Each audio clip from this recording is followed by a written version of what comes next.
we are seeing an unmistakable shift in global geopolitics. There is a thaw in India China ties. Prime Minister Modi is traveling to China, as we know, for the SCO summit over the weekend, and he will hold bilateral talks with President Xi Jinping on Sunday. What can we expect? I think if there is a quiet dialogue which actually recognizes the importance of India and China, at least having a modicum of stability in their bilateral relationship, and expressing concern about the manner in which relations have been, in some ways, undermined over the last few years. That's a good beginning. I wouldn't want, I don't expect, I wouldn't really want something which is startling or surprising or shocking, just a polite conversation because that conversation is taking place after 7 years.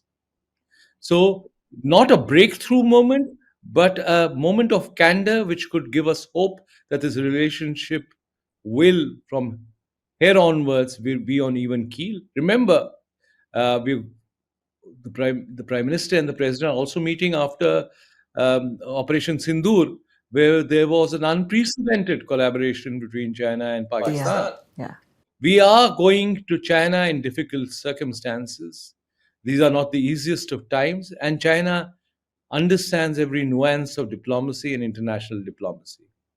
But if they are willing to give us the space and we are willing to also concede some space to Beijing, then perhaps that is the path we need to follow in the next few months. We need to refocus and re energize our relationships towards other countries other than the United States. Let's face it, many of us who have been guilty within the media, within academia, within the larger foreign policy establishment for disproportionately focusing on the United States. I think we need to now uh, really position that relationship with the United States exactly where it stands today, give it a sense of its of how, in some ways, how it might matter in a larger sense, but how little it counts in terms of the Indian imagination or possibilities that are open to us if we have to go down the way of downscaling ties with Washington. You know, it's hard to believe that it wasn't too long ago when President Biden and Prime Minister Modi met at the White House, and President Biden said that the India US relationship was the defining partnership of the 21st century. And look where we are today. Now, I think we all agree that Trump has pushed India closer to both Russia and China. Is that how you look at it as well, Professor Mattoo? Has he reinvigorated the RIC axis, for instance, and infused fresh life even into BRICS, an alliance that he so loves to hate? Unfortunately, this is what is ironical, is that while it may to be early to say in terms of institutions, whether it's the RIC framework or the BRICS framework, President Trump has succeeded in uh, getting countries to do exactly what he didn't want them to do. And in some ways, let it not be said, and this is really reaching out to the president himself from your channel, from your medium, is let it not be said that one person did so much to destroy a relationship which had so much promise. History would not judge Mr. Trump kindly if that is the verdict of the present generation. I think but I still feel that it's not beyond redemption. I think the relationship is not beyond hope. It needs to be rescued. It needs to be rescued in a manner in which perhaps we need to give it that last push. And I think special envoy from the Prime Minister to President Trump's administration, and hopefully a reciprocal gesture by President Trump, would perhaps be a beginning. Doesn't mean that it'll be a success, but at least at the end of the day, no one will regret the fact that we did not try and rescue this relationship. And if there was just a question of President Trump's personal ego being bruised, we sent a special envoy to tell him, calm down, it's all right. We recognize you, we respect you, but this is India, 5,000 years, um, civilization, much before America was born, as even a dream in some native Indians' fantasy. It was India has lived through turmoil, turbulence, rise and fall, and it's seen it all. This is just not even a chapter. This is a page in the history of India. It most certainly is. You know, there was recently this German newspaper report that claimed that Trump had made multiple calls to Prime Minister Modi, but the latter ignored those calls, and that it's all happened in the last few weeks. I don't know what the truth is. There's absolutely no confirmation of that from any government source here in New Delhi. What did you make of that story? I think, I mean, again, no confirmation, nothing that I know which uh, could corroborate that report. However, I mean, the fact that the Prime Minister wanted to demonstrate that this is not, that he's not waiting for the phone to ring and answer it the moment President Trump calls him. India is a different country.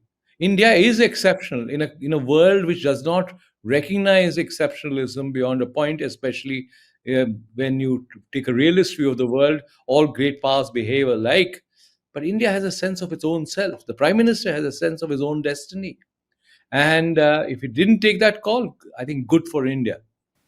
Well done. I'm even prouder than I was uh, before the Trump saga began. But I do hope, in any case, that there is a telephonic conversation, because I think that personal chemistry can be revived.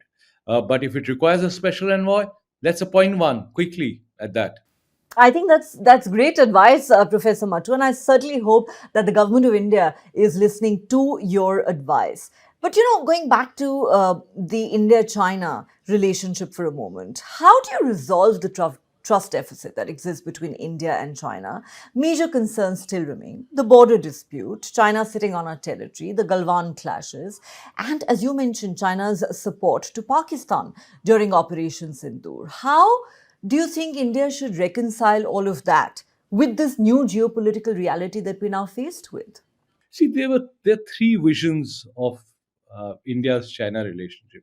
One was born out of the kind of Nehruvian idealism, which thought that two Asian great powers becoming independent after a century and a half or 2 centuries of Western humiliation would together provide leadership to the world. That was a naive, idealistic view which was shattered after the 62 Sino Indian War. Then there was another view of China which says that, which is a realist view, that look at two powers anywhere across history in any geography, they inevitably clash as they rise. And China has risen, India is rising, that China will always want to box in India into South Asia, and that's why it's using Pakistan as a proxy to box us in. That's the third view, is the view which I would subscribe to, that yes, there will always be bilateral issues and there will be historic, in terms of the history and the future, contradictions about China and India rising together, or China having risen, as I said, India catching up. But there are ways, pragmatic paths that you can construct where both can find space, where you can have a relationship of engagement without the relationship being so brittle as that you will have clashes like the one that had happened, say, in Galwan.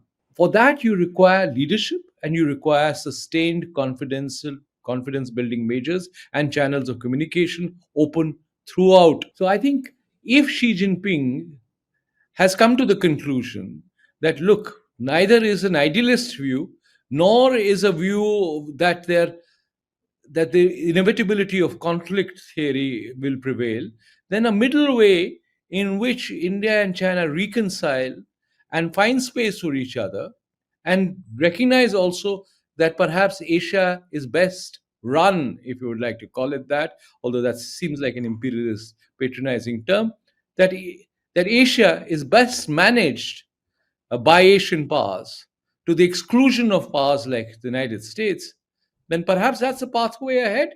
Because yeah, America has demonstrated, at least in the last few months, a complete lack of responsibility for pursuing its long term interests or the interests of its allies.